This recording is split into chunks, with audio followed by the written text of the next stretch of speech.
So a warm welcome everyone to Si Stockholm launch event. And I really mean everyone, because it doesn't matter if you recently heard about systems thinking and systems innovation, or if you're more experienced with it. We hope that we will bring some value to everyone, and we also try to involve you as much as possible to make it more interacting and engaging. So, before we begin, I think it would be really interesting to hear a bit more about everyone here. So I prepared a Menti, and if you would be so kind to go to menti.com and use the code here and answer the question, what excites you most about systems thinking? And we will review the results. It's very short.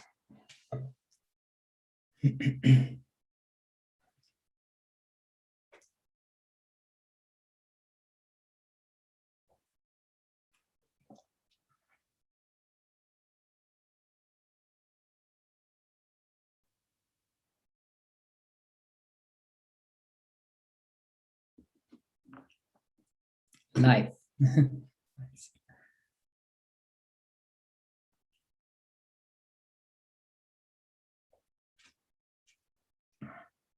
Okay, impact. Changing how people see. Prediction. Sustainability. Nice.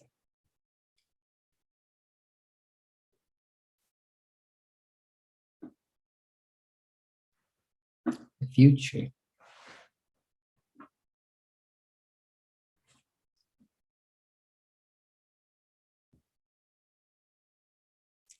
What is system thinking? That's a good question. Service design. Cool.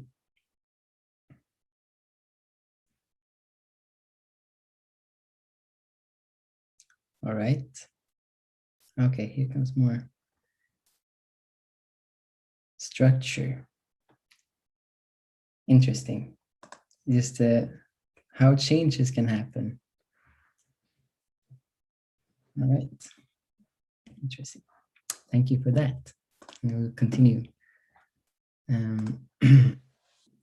So this is the intention for this hour is for us to say a little bit of a hello to the world.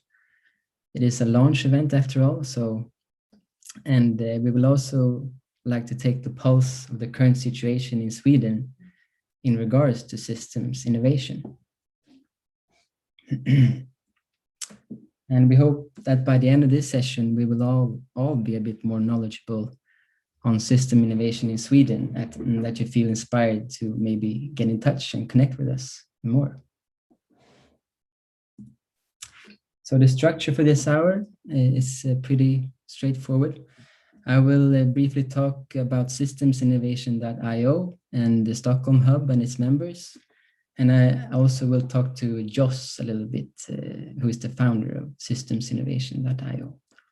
And then Michael will do a flyover of systems thinking and systems innovation for around 10 minutes. And then Egle will talk with Per, Fredrik, and Nora around 20-30 minutes. And then if you have any questions or thoughts, we can take that and maybe get a discussion going if we have the time.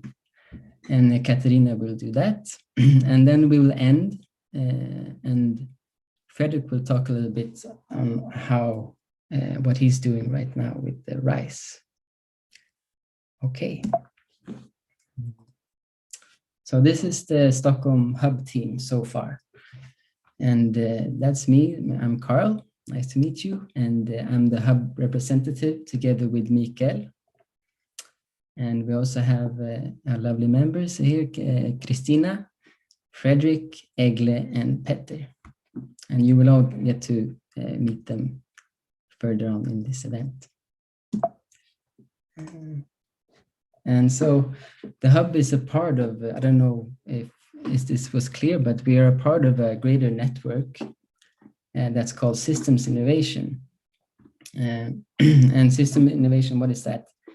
Well, it's an e-learning collaborative platform with a mission to increase the capacity of individuals and organizations to do system level innovation.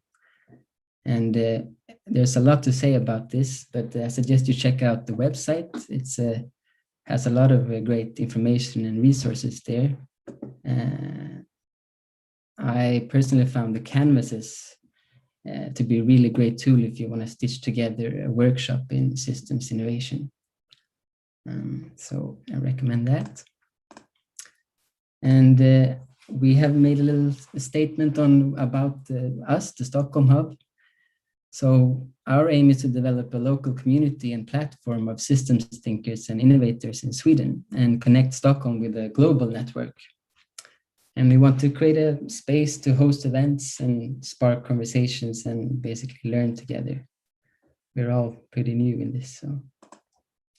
And we have sort of 3 pillars that the hub rests on, and that is to learn, to provide education and training activities to learn systems thinking, and connect people and organizations, build a community through different kinds of events, and also create and co-create and collaborate on real world projects. And we're definitely not alone. We have a really warming to see that we have a lot of hubs. We are in great company, and it's popping up hubs all the time. It feels like. So Joss will talk a bit more about that, but I really like this slide here. And it just makes sense to be a part of a larger network in regards to systems thinking. So I'm gonna talk a little bit to Joss, who is the founder of Systems Innovation. Joss, are you there? I'm here, Kjell. Hey, and so maybe you could tell us, is there any more hubs coming up? Yeah, actually it's a pretty popular concept. I get requests all the time. I think this week I talked to a lady in Istanbul who wants to start one there, on Friday in Nairobi, next week in Dubai, next week in Athens also. So yeah, there's a lot of interest in setting up systems innovation hubs. And I think you went from like a centralized educational organization, right? And now it's turned into a bit more of a decentralized network. Yeah, it's a bit of a journey. Some people have troubles kind of getting their heads around what we are in terms of a decentralized network. That's a bit new for some people. We started off as kind of a traditional kind of startup model, just a few people, an e-learning website about 5-6 years ago. I set it up as a way to take those ideas of systems thinking and complexity and try and make them accessible to people who I think kind of need them, right? Who are out there in the world doing stuff, designers, policymakers, management, so on and so forth, but don't like the academic stuff and they don't like all the kind of theoretical stuff. So set up the website as a way to take those ideas and make them more accessible. And that was kind of the journey for the first 4 years or so, kind of mass producing video courses, and made about 400 of those, and they've been pretty popular, successful in terms of their reach. And then, as you say, about 2 years ago, started that kind of transition away from just a little startup. And it was very kind of theoretical and all about education and all about kind of talking. And after a while, I start to see kind of the limitations of that. And you start to think about, I think a lot of people go through that kind of process, don't they? They come up with new ideas, but ultimately they think about, right, how can we do something with those ideas? And they start to see the limitations of just kind of an academic modality of doing everything, and start to think, right, how do we actually do stuff with these ideas? And that's when we kind of pivoted to this idea of systems innovation, which I just came across like 2 years ago, and systems change. So actually I'm still relatively new to it. But discovering that was like a bit of a breakthrough in terms of taking the ideas to a new level of kind of application, should we say, because, you know, innovation is something that's inherently kind of applied. When you're always talking about complexity or systems thinking, it's a very theoretical thing, and you're always saying, okay, let's apply it. But it's like you're still kind of standing in academia, kind of looking out at the world, you know. And when you say you put innovation in your name or you put change in your name, it's like, well, that's what you should be doing, right? Innovation is not a theoretical subject. So long story short, I started thinking about, well, what does that mean, right? What does it do? What does it mean to change systems, to actually change systems instead of talking about it? I think the first thing that most people discover is that you can't do it with one person or one organization in a closed way, right? We figure out pretty quickly that this is a collective, has to be a collective thing in some way, has to be something of a community, something of a decentralized, has to be something of a movement, actually. So you got to kind of decentralize things, right? It can't be one organization. So that's been the motivation for taking that direction of decentralizing things and going kind of all in on the community approach to things, and kind of giving up on the idea that we can kind of change anything or do much, you know, working on projects or doing this or doing that. It's all about kind of enabling a community to self-actualize and kind of enabling others to make those changes. Yeah. And if you think really freely, like what would be the next steps? If you could. Yeah. Well, actually, I mean, I think the kind of paradigm shifting stuff was moving to a community model and then setting up these hubs over the past year, and that was quite a challenge. And you know, 20 hubs in 1 year was a bit of a crash course and a bit crazy. And actually, kind of going forwards, it's really about building the capacity of those hubs. I mean, adding more hubs, but also building their capacity. As you can imagine, just 1 year, they're still kind of getting set up. So it's really about developing their capacities going forwards and trying to, particularly around, you know, not ending up with a pile of hubs that are all doing their own things, but how do you actually put them together and get synergies and get positive externalities so you get a network that's really greater than the sum of its parts. I mean, that's a bit that interests me, and it's actually quite challenging. It's not that easy. It's quite easy to end up with a hub that's kind of doing its own thing, you know, even when people say nice things about collaboration. The reality is that we're like most organizations, we get kind of caught up in our own thing, you know. So how do you actually get positive externalities and get a network that's greater than the sum of its parts? And that's going to take time to build that. So you're like the curator almost of that. Yeah, the curator. All right. Yeah, thank you so much, Joss. I know you're going to the next event now. So thank you. And all right. And now Mikael will do a small presentation, just a flyover of systems thinking and systems innovation. What is that really? Mikael?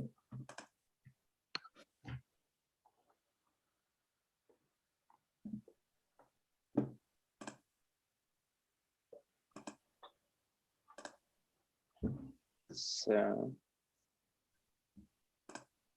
here we go. So what is systems innovation? It's a good starting point. Well, it's a valid question. There is nothing new under the sun, but the term might be unfamiliar to you. So we'll just have a brief flyover and get you all aligned. So here's a good quote from one prominent Dutch researcher in the field asking the same question. So what is systems innovation? I'll suggest that it's about changes in the way we fulfill societal functions, how the society fulfills mobility or energy or food or healthcare. So it's about social technical systems. It's a shift from one system, from one energy system, from one food system, from one healthcare system to another. So this is a nice quote from Frank Giels, who is a professor at Manchester University. In short, it's about understanding and changing systems. So the key here is understanding the whole systems rather than just in the parts. So, well, systems innovation is quite a new idea, but it's only in the last decades or so it's been having some recognition, but still it can build on other lines of thinking, such as systems thinking and the complexity science, and also holistic thinking. Maybe you've heard about even early Greek philosophy and also ancient tradition of philosophy builds a lot on holistic thinking. It's been around since ages. So all this thinking lay the ground for or leading up to systems innovation where we are today and this network. So why is this important? We might ask. Why do we look at systems level? Well, the increase in interconnections and the pace of change is taking us to a new world of complexity. So this new world is a lot of new opportunities, but also new types of challenges that we call wicked problems, like the urban air pollution in this image. Sorry. Also, another type of wicked problem could be the situation with COVID-19 as we see in the world today. It's not the first time when viruses have spread from animals to humans, but the interconnectivity and also the complexity in the world today has certainly worsened the situation with so what is a wicked problem? You might have heard about it before, but I'll just have a brief introduction. It's a problem that cannot be fixed. It's or not totally fixed. It's there's no single solution to the problem, and according to Rittel and Weber, who's the author of this image, there's no clear problem definition also. So there's nothing wrong or right, only better or worse with a wicked problem. So that's the complexity of it. So a wicked results from the mismatch between the real world systems and how they work and how we think they work. So the mismatch from this makes us the wicked problem emerge. And systems thinking then is the attempt to resolve this mismatch. So we can see this type of thinking in all this type of problems emerge in different areas, such as financial crisis and soil erosion and climate change. And in Sweden, the last couple of decades, we have seen an increase in also in organized crime that we might it might be it could be a wicked, but it could also be the out of a wicked problem. So why do they emerge? There's a complexity gap. The linear centralized way we are organizing are in many ways a misfit with the new worlds of networks that we have seen, the complex networks in the world. So the most basic issue for organizational success is correctly matching a system's complexity to its environment. But we are not always matching the complexity to its environment. So in many situations today, we are aware of problems, but we cannot fix them. So we try to get easy solutions and quick fix.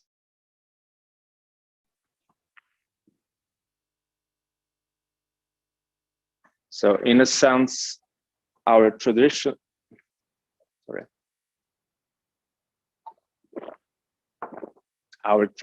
ways of thinking is based upon a linear assumption, and it leaves us with the tools, without the tools to properly comprehend this new world of complexity and the kind of challenges it presents us.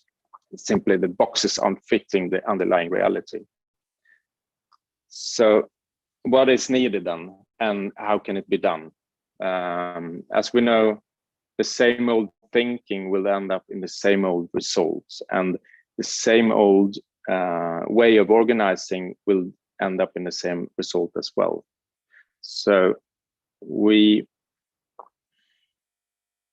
think that what is needed is some kind of paradigm shift.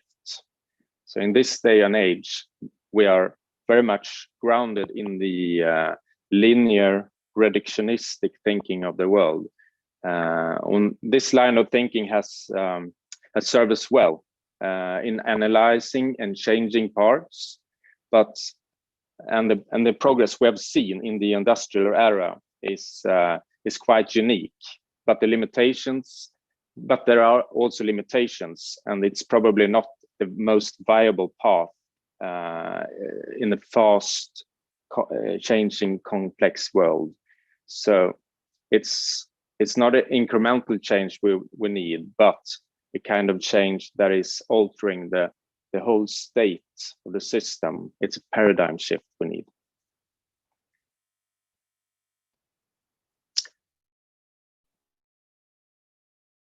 Get a paradigm shift, we need not only to organize in new ways, but we also need to think in new ways. And so we suggest that we need a non-linear change. So this is two lines of thinking. The linear approach to change is based on a simplified and assumptions that the current system is predictable and it's controllable, and we can change from in a process from stage by stage, leading up to a certain goal. In contrast, the non-linear change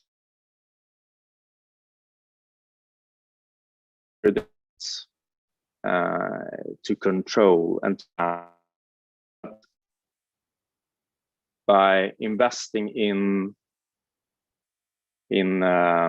changing the system's structure, by creating new connections and new synergies, we can move the whole system into a next level, and in order to realize the full potential and render the old challenges no longer relevant. So ultimately, it's about trying to do innovation on the whole system rather than in just a part. And by looking at the whole system, we have the possibility to reach from where we can accomplish more of valuable change. So what is innovation in parts? Anyhow, I mean, it could be, sorry, it could be a new solar panel, or a faster car, or a new app, but it's all based on the same architecture or the same type of innovation. All this technology, all the progress of technology is very much needed, but so is systems innovation. Let's move further. Systems innovation. So it could be like a small the structure of the whole system, a new energy system. Let me do an example. For example, as Vattenfall, who's doing a test with new smart home microgrids on the island of Arholma out of Stockholm in the archipelago. The isolated location could potentially put the inhabitants in a very exposed position, but with the batteries and the solar panels, it forms a much more resilient system. It's still a test, but it's a case of systems innovation. So summing up, systems innovation, what is it? That are non-linear and it's holistic in order to help organizations change and also to adapt to future complexity. And as Jos and Carl spoke about earlier on, forming networks for co-creation and cooperation to going from one centralized organization to one decentralized organization. So I hope this flyover introduction provided you with some new ideas and maybe some understanding of the systems innovation. Let's continue with some practitioners. I think will help us guide in this interview with a guest, right, Egli? Yes, thanks a lot, Mikael and Carl. Yes. Good evening, everyone. Before I even start doing that, we have some I would like to ask everyone, because we may be experiencing some technical issues, if in the coming minutes or when we're going to have the panel, we're still going to experience the audio issues, then just drop it in the chat. And I am giving a heads up to all of us who will be speaking to turn off our cameras, okay? So we're going to be making a compromise and sacrifice our videos and to maintain the good sound, make a priority.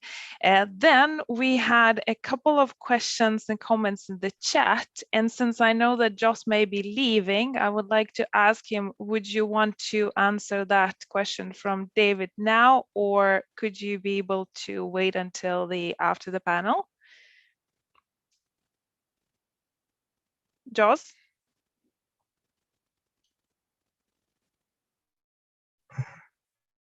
Looks like he's gone. He's gone. Well, so then we will have to be happy with the answer that Jos provided in the chat. Fantastic. Also saw a very interesting comment from Nora from you, but maybe we can take it during our conversation, which we are about to start. So yeah, so again, good evening. I'm very excited about today's event because it has been a sort of like a milestone from a conversation that we started, so I think, actively in the beginning of this year. My name is Agla Optalskaide. I am a part of the SI Stockholm hub team. And in professionally, my practice evolves a lot around innovation design and service design, and particularly in the context of public health and such wicked problems such as antimicrobial resistance, but also I'm continuously engaged in the questions about sustainability and the future of mobility. And since we are launching the event, launching the hub today, this is by no means saying that we are launching it in a vacuum. As the very format of the hub suggests, it's also about plugging into the existing ecosystem of innovation and systems innovation in Sweden. And therefore, it's a natural thing for us to have the representatives of the system or system innovators and the representing the ecosystem here today with us to have a conversation with them. So I will introduce whom we have as guests, and then we will have some questions that I have prepared. But also please enter your questions into the chat, and then we will take it from there. So very excited to welcome, we first have Nora Bateson, who is an award-winning filmmaker, writer, and educator, and she's also a the president of the International Bateson Institute, which is based in Sweden. She's also founder of the institute, and her work brings the fields of biology, cognition, art, anthropology, psychology, and information technology together into a study of the patterns in ecology of living systems. And for those of you who don't know, the International Basin Institute integrates the sciences, arts, and professional knowledge to create a qualitative inquiry of the integration of life. Then we also have Fredrik Norjafjell. Fredrik has degrees in law and business and over 20 years of experience as a consultant working in the field of sustainable development. And he's also an experienced facilitator specialized on multi-stakeholder dialogue initiatives between public and private sector. And he's currently developing skills in systems innovation and the use of appreciative inquiry as a change management tool. And Fredrik is also a senior management and enterprise research institutes of Sweden. And finally, we have Per Olsson, who is a principal research and program director at Stockholm Resilience Center, where he leads the center's work on transformations for sustainability, working with agency and system entrepreneurship. And we will have a conversation a bit from moderation perspective, perhaps in a little bit more boring way. I will have questions that I will give to that will give to all of you. So start with the question one, and then we'll invite you to answer. And the first one is, of course, why are you interested in systems innovation approach, and how do you apply it in your practice? Nora, the floor is yours. Okay. So I've been involved with systems complexity exploration research, not just in my lifetime, but in my father's, and not just in his, but in his father's. So in my family, we've been working with systems thinking and systems approach, even using the word systems thinking since about 1869. So I've been in this for a very long time, and I'm carrying a legacy that has been trying to bring the infrastructures of societal establishment to an appreciation of this for literally 140 years or something. And I can tell you that it hasn't been an easy road, because my grandfather, for example, was working in biology. And he was he actually coined the term genetics. And in studying this, the way that the universities wanted to think about genetics was as something linear, that evolution was linear. And William Bateson said, no, the evolution's in the context. It's in the way an organism is in relationship to the other organisms. An organism's survival is not in itself. It's in its relationships. But this did not sit well in the departments of Cambridge University, which separated these various processes. So for a very long time, we've been pushing for a way to be in another kind of inquiry around relational process in complex living systems. How do systems learn? So, my interest in this is basically survival of our species and many others. One thing, the reason I was sort of cheeky in the chat there is that I actually am not so interested in the survival, for example, of organizations or businesses that are not based in the nourishing of relationships with community and with the ecosystem. If those relationships aren't nourished, if they're sacrificed in the name of profit, I honestly, maybe it's okay for them to die. So I'm perfectly willing to say that. And I think it's important that more of us are, because we simply cannot justify that any longer.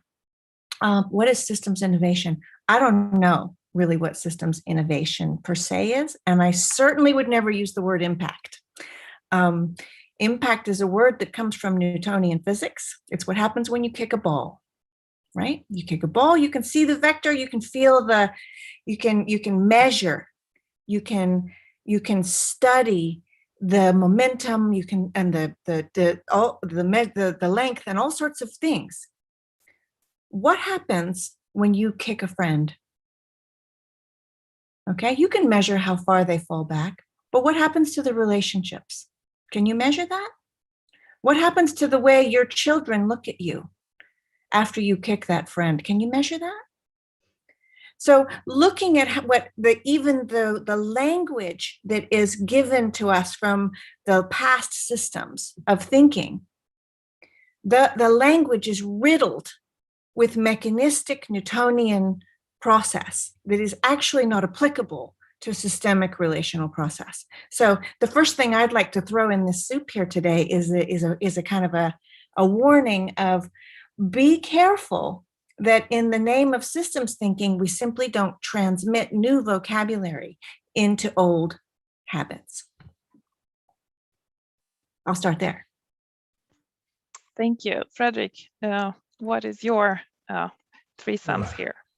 Yeah, it's a long question, but I can say that I work at the Swedish Research Institute RISE, and I came there almost 10 years ago with the hope of finding all these researchers and all these thinkers in different fields, working collaboratively, working transdisciplinary, trying to solve the riddle of sustainable change or sustainable transitions.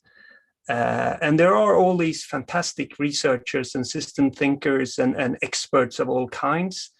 But at the same time, it's a big frustration that we don't speak the same languages. We don't work collaboratively. We don't challenge each other the right ways to achieve this system change. We do a lot of fantastic projects, but they are, like we said before, they're usually about parts of innovations, and they are not about the linkages or the wholeness of system transition or system change. So I've been frustrated about that. And for me, I think this network and this collaborative platform, first of all, provides a language for us to speak about systems innovation or systems change. And like you said, Nora, to bridge from the biologist to the digital transformation specialist, or we have all these people working with system dynamics or working with energy systems, and some of them are thinking about systems mathematically, and some are thinking in warm data, like you talk about, Nora. And we need to find ways to collaborate on system thinking. And I think that this is an opportunity to use this language to like Joss said before, simplify it to a tool to talk and to exchange and actually learn from each other.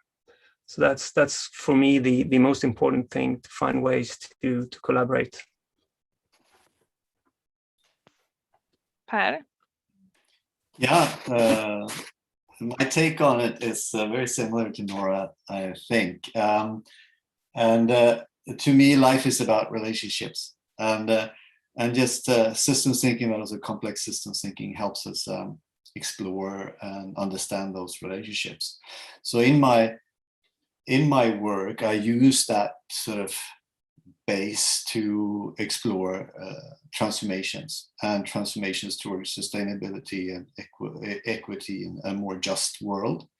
And that's the work I'm doing. So it's about the relationships to ourselves, relationship to other people, but also to Mother Nature, including species, but also non-living things. So it is transformation for me is a fundamental shift in those relationships than we have at the moment. So I use I guess I use systems innovation, but similar ideas to look at how new ideas can have that transformative, I wouldn't say impact, but how it leads to transformative change. So that's what I'm doing. I've been working about 20 years now with this, coming from systems ecology, and that's my systems thinking school. And one thing that I think that complex systems thinking also helps us sort of explore is the role of individuals and organizations in such transformative change. So we are very interested in looking at networks of interacting change makers that can achieve transformative change. And that, I think it helps us, the systems thinking helps us move away from the egocentric worldview to an ecocentric worldview. And I'm really focusing on those relationships, and also helps us move away from heropreneurship to more system entrepreneurship views. So I think it really pushes us. And right now, I think we have another wave of systems thinking, and there's a big interest for it among sort of actors that maybe haven't been so interested in it before. And I work with, I'm a researcher part of my time, but I always try to have about 40% of my time working in practice with change making and makers. So I've been a part of developing different programs around the world, and also projects like Systems Play was a project we had to sort of make these ideas more accessible to people and in many different languages. And we also worked with the social change lab idea, developing transformation labs where we use these ideas as a basis. But then all other programs, for example, working with the Rockefeller Foundation and the Swedish Institute and others, to really try to use the complex systems thinking as a basis for helping and supporting change makers to develop their capacity to change systems. So that's a bit where I come from and my take on it. Thank you. So I think that in the discussions when we were setting up this community and hub here in Sweden, we were also mentioning that it was very important for us not to only understand what it is about, but also to plug it into this practice. So what kind of practical approaches can be applied? And then when we think about or when you see the landscape of systems innovation in Sweden, can you identify then some perhaps success stories or more concrete examples? And Barry, you already started mentioning it. So I will perhaps start with you. And are there any concrete stories or examples that you would like to give as an example, as successes of this approach? Who are you starting with? I'm starting with you. No. Okay. Going the other way around. Yeah, I think there are some interesting things happening. For example, with an agency like Vinnova, for example. I think with Darja Isaksson there as as the director, I think they are really pushing these ideas in a governmental agency, which I think is really progressive. And they use also the social change lab ideas, building on complexity thinking, and for sort of breaking silos and working in new ways, etc., etc. So I think that, to me, is exciting to see those kind of agencies using these ideas.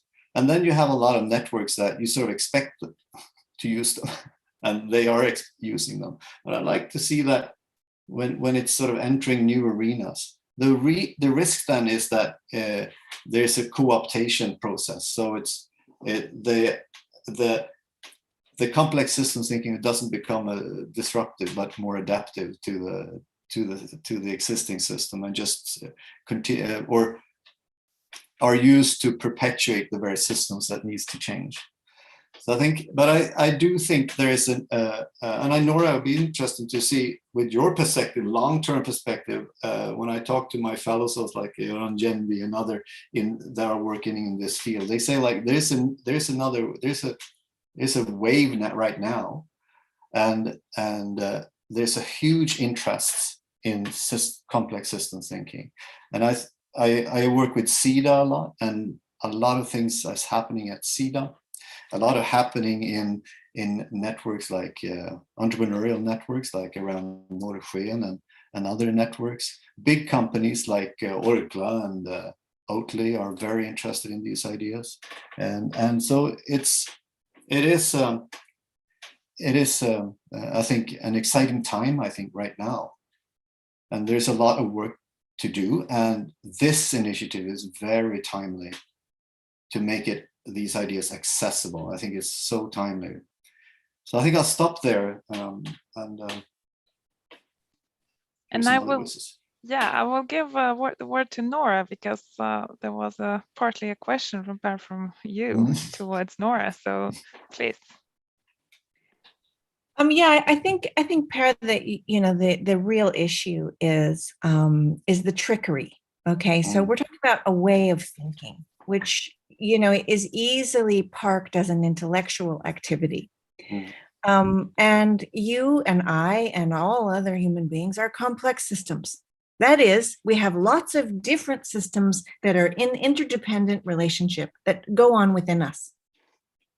You're cultural, you are biological, you have language, you have relationships to the ecology around you and your microbiome, you are involved in all sorts of things. So when we look then at something like, climate change, and the temptation coming from several hundred years of mechanistic thinking is to look at the particulate in the sky as the problem. Okay, and not the idea that actually the formation of identity is all wrapped up in the production and the purchasing and the idea of economies of material wealth. That identity itself, i.e. relevance in relationship to others in your life. How do people consider you to be relevant at a societal level?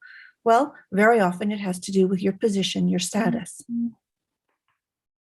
Okay, that is actually produced by the very systems of production, of distribution, ideas of, this is why I was poking at organizations, that idea of relevance itself, which is a deeply emotional, deeply human, deeply relational process, is immediately attributable to the particulate in the sky,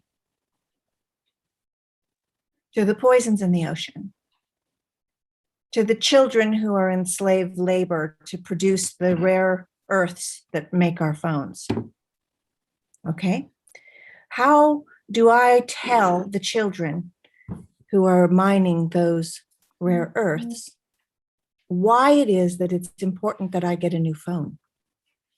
Okay, this is a systemic question. This is not a moralistic question that I'm throwing at you. It's a systemic question, right? Where is that? Where is the question? Is it about me? Is it about morals? Is it about children? Is it about the future? Is it about my relationship to technology and the way that I need it? Is it about economy? Is it political? Is it legal? Is it in the ecosystems of the soils that are getting destroyed by those mines? Where's the problem? So I guess for me, where I find the greatest trickery is in this idea of what are you perceiving? When we perceive the problem, what's being perceived? And is that transcontextual? I think it's sort of beyond transdisciplinary, but into the multiple contexts of relational process that are interdependent. There are a lot of people who I feel are definitely trying to use some of these approaches. And honestly, they're pushed up against protocols and demands and expectations of old systems. How are you going to measure this? What's the deliverable? What's your outcome? What's your goal? What's your vision? How does it fit in? None of those questions are even remotely relevant when you're dealing in second and third order relational process. So we have an issue for real in the systems innovation world, if you want to call it that, the systems thinking world, which is that the systems thinking process has been populated by ideas that are not systemic. Vocabulary that is, and ideas that aren't. And it's very difficult to know the difference. So we are all complex systems. And even a lot of the time when we are having discussions about complexity, that discussion itself is monochromatic. It's in a tonality that does not touch my emotional self. It doesn't touch the part of me that needs to be relevant. It is in the monochrome. It's parked at the level of a kind of professional discourse or academic discourse that is completely inherently uncomplex. How can we have a conversation about complexity without complexity in the conversation?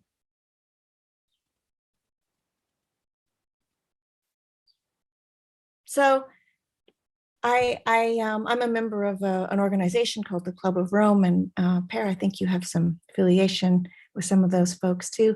And I attended a 4-day seminar there for their 50th anniversary. Some of you may have been there. And in 4 days, no one mentioned the family. It's like it didn't exist. Everybody, there's all kinds of talk. We must develop community. We must develop collaboration. But that discussion is completely mechanistic. It's like the family is an abstraction. The collaboration is another form of mechanism in which this part does this part and this part does its thing. And together they function a thing. Collaboration is not that. Collaboration is when all sorts of aspects of a living system are doing something they've never done before. Not when they're sourcing their expertise like a giant bicycle wheel. Right? The system's not going to change if everybody stays in their lane. So I think that we have a real challenge here to keep systems thinking from being essentially colonized by mechanistic outcomes and deliverables and measurements.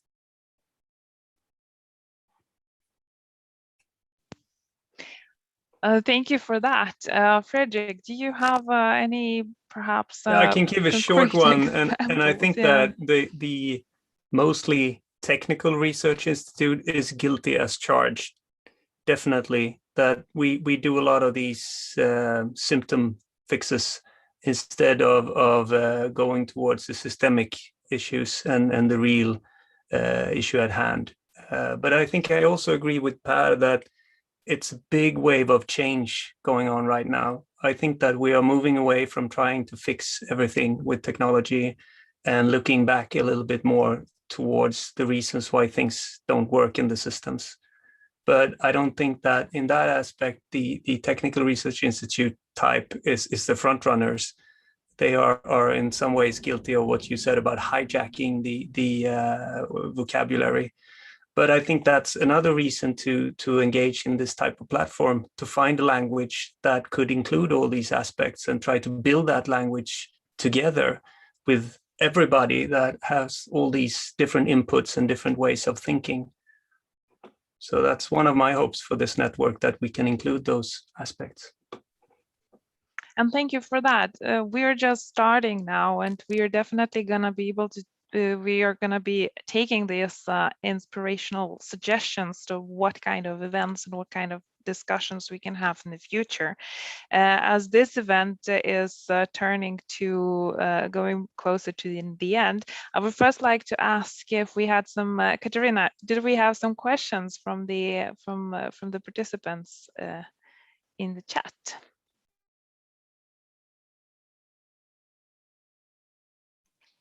Yeah, not really. Oh, one question just emerged.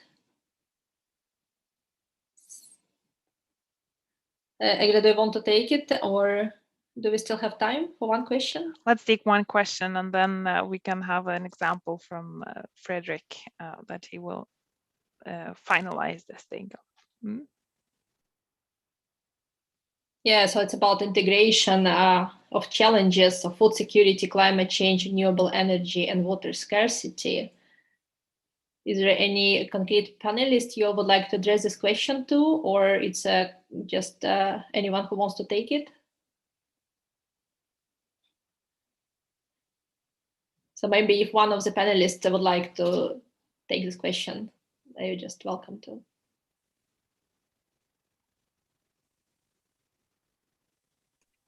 I think I will partly address that in my practical example. So if Per or Nora want to say something on that. I'll let you do it then. But the next question I can just mention that links also to. So the question is, what are your current projects now in Sweden or outside? And that links also to what Nora said. I think the most exciting conversations that I'm part of now is with First Nation in Canada, and especially Melanie Goodchild at Turtle Island Institute. She started a project called Decolonizing Systems Thinking, which I think is a really important discussion to have in relation to what you said, Nora.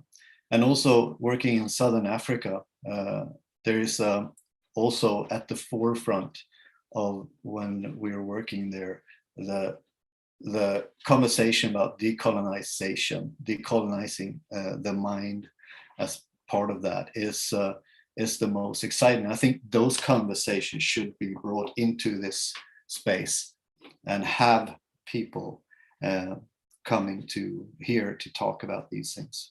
And that, I think, gives me hope for systems thinking. Thank you. I would like to thank to the panelists then, and I hope that we will be meeting at the future events. And now back to Carl. All right, thank you, Egle. And thank you so much again. It was really nice discussion. And I think we will just finish with Frederick. You had a little bit of just a short thing to say, what you're doing right now. Yeah. And then we will end this.